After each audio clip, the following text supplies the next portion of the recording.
Mesdames, Messieurs, vous savez que dans une organisation, qu'elle soit État, entreprise ou association, c'est celui qui a la tête qui en est responsable. Le poisson pourrit toujours par la tête. C'est un proverbe chinois. Donc, si vous mettez à la tête de cette organisation un voleur, bien sûr que vous aurez toute une chaîne de voleurs.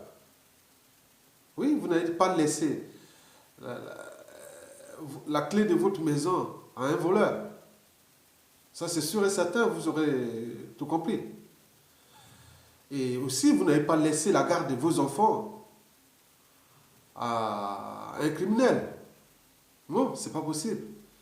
Mesdames, Messieurs, alors, pourquoi sommes-nous vers la fin d'une génération politique qui déteste l'humain et le Congo-Brazzaville d'ailleurs? Oui, bon, ben, cette génération, c'est une génération qui a toujours travaillé avec M. Denis Sassou Nguesso, depuis Sassou Nguesso 1, 2 et aujourd'hui 3, c'est-à-dire de 1979 jusqu'à nos jours.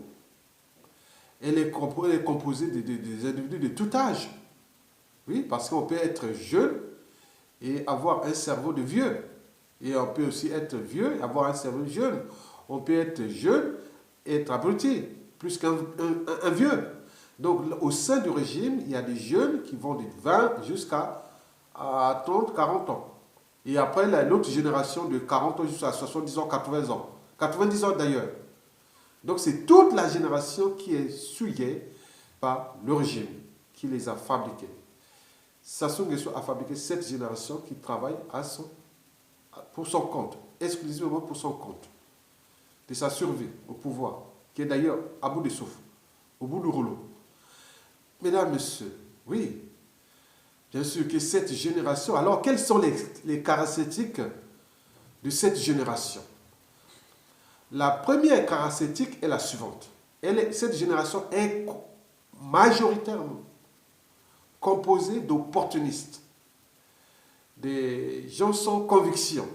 Ils sont comme des girouettes, donc ils tournent avec le vent. Ils sont sans conscience d'ailleurs. La conscience, c'est-à-dire surtout la conscience morale, c'est-à-dire la barrière entre le bien et le mal.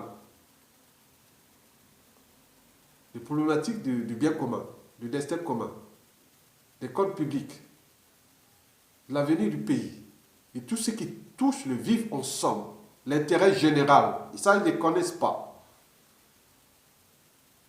Ils sont comme en captivité. Prenez par exemple les animaux qui sont élevés, qu'on capte dans la nature. On vient les élever entre les hommes. Après, quand on les relâche dans la nature, ils sont perdus. Et eux aussi, ils sont perdus comme ça. Donc, ils sont aujourd'hui élevés par Sassou Nguesso. Le jour où Sassou Nguesso ne sera plus là, ils seront perdus. C'est comme les animaux là. Mettez un lion, même un lion, vous le mettez dans un zoo depuis le jeune âge. Et une fois, bon, ça ne sert plus à rien. Bon, on remet dans la nature. Je suis sûr et certain, il est perdu, il ne va même pas se nourrir. Il ne sait même pas, voilà. Vous comprenez ça? Cette génération politique qui déteste l'humain et le Congo d'ailleurs, elle est comme ça. Elle est perdue, elle sera perdue quand Sassou Nguesso ne sera plus là. Leur mentor. C'est pourquoi ils s'attachent à Sassou Nguesso parce que sinon ils sont perdus. Mesdames, Messieurs, oui, la deuxième caractéristique de cette génération politique, je dis qu'elle est entraînée à la médiocrité. L'intelligence est suspecte. L'intelligence est suspecte. C'est comme un effet d'entraînement à la médiocrité. Il faut être le plus bête possible pour que vous accédez au poste de responsabilité. Si vous êtes trop intelligent, non, on vous déclasse. Et si vous êtes bête, on vous reclasse. Tous ceux qui ont redoublé des classes des années, aujourd'hui sont prospères là, au sein de ce régime. Et d'ailleurs, parce que je vous répète que dans une organisation, qu'elle soit État, entreprise ou association, c'est celui qui a la tête qui en est responsable. Si la tête est pourrie, la tête n'est pas intelligente, elle préfère cultiver la médiocrité. Vous voyez la chaîne? Donc c'est une génération qui est entraînée à la médiocrité, au vol et surtout au crime. Les crimes de sang. Bien sûr que, bon, ils sont confédérés, ils sont d'abord au niveau, ils ont leurs partis politiques, qui sont des pseudo-partis politiques, mais ils sont confédérés au sein d'une même écurie qui s'appelle la franc-maçonnerie française, congolaise. La franc-maçonnerie congolaise. Donc, le gourou, c'est M. Denis Sassou Nguesso. Bon, le docteur Sylvain Senda, maître Sylvain Senda, a bien détaillé les pratiques de la franc-maçonnerie au Congo-Brazzaville. Je vous dis sincèrement, c'est d'abord immoral et inhumain. Les pratiques qu'ils font aux uns et aux autres, entre les membres, les adeptes, je vous dis sincèrement, c'est humiliant. Vous pouvez pour rentrer là-bas, vous êtes humain. Si vous êtes humain, vous sortirez là tout vite, vite. On va pas vous demander, Sassou Nguesso va mettre de l'eau, il va nettoyer ses pieds dans l'eau. Et l'eau là de ses pieds sales, et vous allez boire ça, sans oublier les problèmes d'indigestion pour avoir un poste de responsabilité. Il y en a tellement de pratiques que le docteur Senga, il faut aller dans le blog, taper le blog Sylvain Senda. Vous pouvez avoir, je connais son nom, c'est blog, c'est 242 Justice, ou Justice 242. Tapez Justice 242. Justice-242 ou 242-justice. Vous aurez ça. Toutes les informations sur ces pratiques qui sont d'un autre âge. Voilà. Donc, bien sûr que la franc-maçonnerie devient un super parti. Donc, pour avoir ces postes de responsabilité ou accéder à la condition sociale, vous devez passer obligatoirement par là. Donc, vous êtes contrôlé par Sassou Nguesso. De toute façon. Rien à faire. Donc, tout un pays, toute la conscience, la raison est maintenant contrôlée par un individu qui n'est d'ailleurs pas au stade d'humanité. Sinon, ça se saurait. Mesdames et messieurs, bien sûr que la troisième caractéristique, c'est surtout celle de l'accession au poste de responsabilité. Une fois qu'ils ont des postes de responsabilité, ministres, députés, autres, il me semble que dans leur circuit criminel de la loge maçonnerie congolaise, même l'éducateur, on leur demande des sacrifices humains. Vous êtes nommé haut fonctionnaire ou ministre ou un titre parallèle. Vous devez sacrifier des membres de votre famille. Je ne sais pas, par mois ou par semaine ou par année ou autre. Donc vous devez sacrifier soit votre maman, votre papa ou votre tante, autre. Sacrifice humain, c'est-à-dire l'assassiner. C'est pas possible.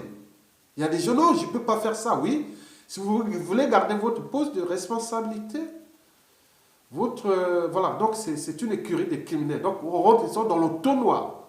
Et tous ces gens-là que vous voyez, les ministres de Sassou Nguesso là, et tous ces gens qui ont ces postes de haute responsabilité, ils sont tous dans la même écurie. C'est ces affaires-là criminelles qui sont au sein de la loge. Donc contrôlées par Sassou Nguesso. Ils sont obligés. Donc, ils sont obligés d'assassiner les gens. Donc, ils ont vu des scènes de crimes, d'assassinat. Ils connaissent, ils voient les sons des gens. Donc, ce n'est plus des gens qui sont au stade d'humanité. Mesdames, Messieurs, la quatrième caractéristique de ces gens, c'est-à-dire, ils ne sont responsables de rien, ni du bilan de leur mandat passé ou en cours. Et alors, ils prospèrent. Ils font de faux bilans sur l'état de la nation, les comptes publics, tout ce qui touche les paramètres macroéconomiques, la balance commerciale, import et export, les taux d'investissement, la consommation intérieure, le pouvoir d'achat, la condition humaine, autre. Ils mentent tout le temps. C'est des super menteurs. Parce qu'ils détestent le pays Congo. Ils détestent le Congo, Brazzaville. Ils détestent l'humain. Bien sûr, je vous dis qu'ils sont entraînés à détester l'humain et à détester le pays. Ils s'accaparent de ce pays comme les compagnies d'assurance pour s'enrichir simplement. Donc, ils ont toujours exploité le Congo, mais sans jamais investir. Ni dans l'éducation, la justice, et encore moins dans la condition humaine, c'est-à-dire la condition sociale. L'accès à l'eau potable, à l'énergie, au cadre de vie, au transport en commun, à la mobilité, oui, et aussi surtout. Je répète, la justice pour tous. Je parle aussi des problématiques des libertés fondamentales, des droits humains, des droits de l'homme et des citoyens. D'ailleurs, dans cet écosystème de cette génération, on n'est pas humain, on n'est pas humain, on est animal. Ils utilisent, c'est-à-dire, bon, ils vous utilisent comme des bétails humains, que ce soit à caractère électoral ou des assassinats. Ils vous regardent comme ça, ils ne vous regardent pas comme un individu, ils vous regardent comme une proie. C'est comme une proie, un prédateur qui regarde une proie. Ils voient, bon, celui-là, c'est pour les femmes, c'est pour les sauter comme ils font comme les bonobos.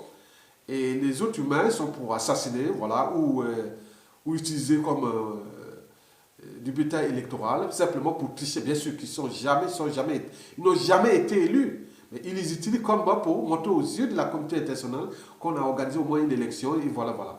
Donc, on est là déclassé. Je parle de déclassement d'ailleurs, parce que l'avenir du pays est en jeu. Le Congo est en mort clinique, oui, ingouvernable, surendetté, et qui d'ici 2021 sera presque jamais submergé. Un pays vendu à la découpe, un pays outragé, un pays humilié, souillé par cette génération. Mesdames, Messieurs, oui, quand un peuple est régulièrement affamé, fliqué, traqué, torturé, terrorisé, laissé sans éducation, sans justice, sans soins, etc., il est sûr et certain que ce peuple ne puisse s'adonner qu'à des occupations médiocres. Et ce qui se passe aujourd'hui, les débits d'alcool, on trouve beaucoup plus de débits d'alcool que des centres de culture où les gens peuvent agiter leurs neurones, leur cerveau pour l'avenir du pays. Non. L'eau coûte plus cher au Congo que les débits de boissons, les occupations médiocres, la sexualité, les rituels sataniques, les criminalités, la violence, la terreur, le terrorisme d'État. Ça, c'est le mode d'action du pouvoir de Brazzaville tel qu'il est incarné par M. Denis Sassou Nguesso et sa génération politique qui déteste l'humain et le Congo-Brazzaville d'ailleurs. Bon, bien entendu, ils ont envoyé leurs enfants étudier ici à l'étranger. Bien sûr, c'est une génération qui, par la lignée génétique, sont tous associés à la médiocrité. On peut les envoyer venir être éduqués ici, en même temps qu'on détruit la condition humaine et sociale au Congo. Ils envoient leurs enfants étudier ici, mais à côté, ils repartent là-bas, ça ne change pas, parce que c'est la même lignée de la médiocrité. Voilà, la tête est pourrie, tout est pourri. Bien sûr que certains cherchent à rester ici, ils suivront le racisme et tout ce qu'ils verront. Ils disent, oui, mais vous étiez là, voilà, donc vous ne venez pas vous plaindre. Moi, quand je rencontre ces genres d'individus qui se plaignent de racisme, moi je dis non, je ne parle pas à vous sur ce plan, parce que ne parlez jamais au con, ça les instruit. Mesdames, Messieurs, oui, comment repenser alors la fin de cette génération qui déteste l'humain et le Congo? Voilà. Bon, la première idée, c'est d'éviter les amalgames. Le pouvoir Sassou Nguesso a existé. Il a eu des dignitaires du nord au sud et de l'est à l'ouest. Donc, il ne faut pas dire, ah oui, c'était le pouvoir à cause des nordistes, d'Emboshi, la cuvette, autre. Non. Il y a autant de... On peut citer, je ne veux pas avoir de procès, vous pouvez citer aujourd'hui. Si on arrive dans les amalgames, on va commencer un à un. Au nord, on commence premier nom, on cite Sassou. Au sud, on donne un deuxième nom, un premier nom aussi. Il n'a pas travaillé avec Sassou, on fait comme ça. Vous aurez compris que vous aurez plein dans le sud et comme dans le nord. Arrêtez de dire oui, parce qu'il suffit d'avoir... Pour ne pas être dans le pouvoir de Sassou, qu'est-ce qu'il faut faire? Il ne faut pas avoir des postes de responsabilité, c'est tout. Celui qui est maire, député, directeur administratif, autres dans des postes clés, bon, jusqu'à ministre, autres, ils ont travaillé avec Sassou, bien entendu. On ne va pas dire parce que... Non, il n'y a rien à faire. Il faut éviter les amalgames. Ça, ce sera le premier poste de la réforme de cette génération-là. Deuxièmement, il faut éviter le négationnisme, bien sûr. Parce que les gens disent, ah tiens, c'est pas vrai. C'était pas nous, c'était les autres. C'était parce qu'il y avait le pouvoir ou non, parce qu'il y avait, c'était l'embauchie. Non, c'est pas vrai. Je l'ai d'ailleurs dit, moi je pensais que si Mokoko était là, président de la République, je lui ai dit, mon général, je vous dis que soyez sans merci. Du nord au sud, de l'est à l'ouest, la responsabilité doit être dégagée. Donc, nous devons mettre ça parce que la responsabilité pénale, elle est individuelle. Elle n'est pas par association. Ici, en Occident, quand un noir fait des conneries, on ne va pas chercher dans un quartier, trouver tous les noirs qui vivent dans ce quartier pour faire les rafles, autres. Non, c'est cet individu qu'on vient chercher. Et s'il y a un petit garçon qui fait des conneries dans un quartier, et on vient le chercher, si l'appartenance il est arabe ou européen ou indien ou noir ou africain, on ne va pas aller chercher tous les facettes associés à ces petits voyous. Non, ce n'est pas possible. La responsabilité pénale est individuelle. Donc ceux qui ont volé le pays, ceux qui ont commis des crimes, c'est eux qui vont traquer. Et je disais même, je dirais à l'autre là, je disais, d'où l'enjeu de mettre en pratique dès le commencement de cette responsabilisation collective, individuelle et collective, l'idée de la police scientifique et technique, les experts du crime, pour traquer toute une cellule qui va travailler sur ces processus-là. Au départ, on va faire venir des compagnies de coopération avec des pays qu'on connaît, et ils vont venir travailler là pour traquer d'abord ça, pour faire un choc de moralité au niveau de ça. Dites donc, vous niez, vous avez des preuves scientifiques et techniques. Vous avez tout. On va faire comme la civilisation et les gens civilisés font ici en Occident. Nous devons apporter cette civilisation à l'échelle congolaise d'ailleurs. Mesdames, Messieurs, oui, bon, la fin de cette génération, c'est qu'il faut leur dire que vous n'étiez pas responsable, maintenant on va vous responsabiliser au cœur du droit. Que tous ceux qui étaient avec le pouvoir, qui ont travaillé avec le pouvoir, qui sont enrichis autres, maintenant nous allons les traquer à l'échelle nationale. Confiscation de biens, justice, condamnation, tout ça, ça va se faire, ça devrait se faire et ça va se faire. Mesdames, Messieurs, oui, le droit sera au cœur de là, donc les ordres donnés depuis le ministère de la Justice et les feuilles de route, depuis le ministère de la Justice, aussi l'intérieur, la traque et toute la polytechnique et tous ces... Donc tout est à repenser à cet écosystème pour que nous puissions ensemble prendre conscience que le bien commun, c'est plus que le bien individuel. Le Congo, c'est un bien commun.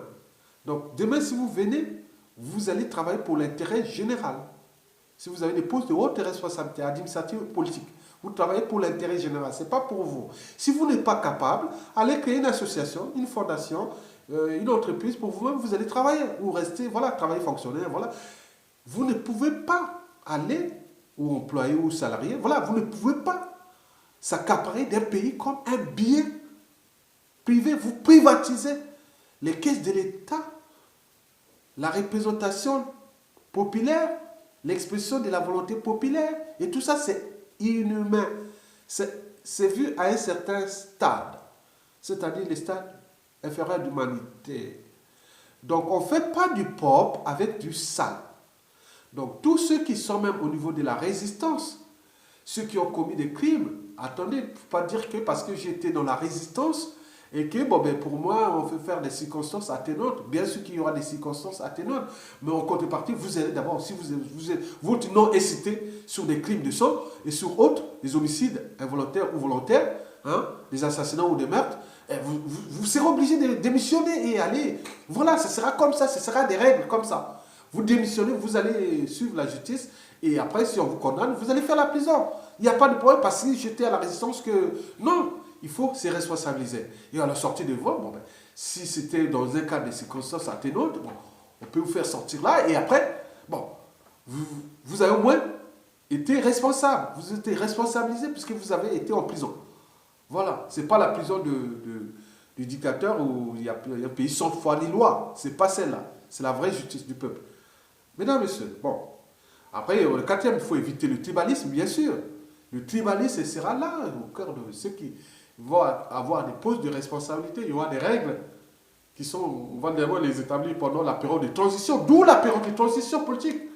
De 5 ans, construire, repenser l'État et son autorité, c'est-à-dire les administrations, les comptes publics, l'éducation, la justice, le but de la condition humaine, l'accès à l'eau, à l'énergie et autres. Il faut repenser ça sur un cadre commun. Les institutions nouvelles qui vont être au cours du XXIe siècle, ou est-ce que nous voulons une république fédérale avec des pouvoirs autogérés depuis les zones tribales vers l'échelon fédéral? Il faut repenser tout ça là. En pays, il y a des modèles. Ils existent partout. Nous pouvons repenser là. Mais l'enjeu de cette vidéo est d'abord montrer à la fin, pour réformer cette génération, il faut d'abord apaiser. L'enjeu est d'apaiser, rassurer aussi, responsabiliser les uns et les autres. Non seulement cette génération perdue qui a déclassé le pays, mais aussi la génération nouvelle, pour qu'elle se rende compte que demain, on ne peut plus faire ça comme ça, au Congo, abusivement comme ça. Vous savez que pour construire une société meilleure, il faut réformer l'individu d'abord. L'individu capable de juger par soi-même.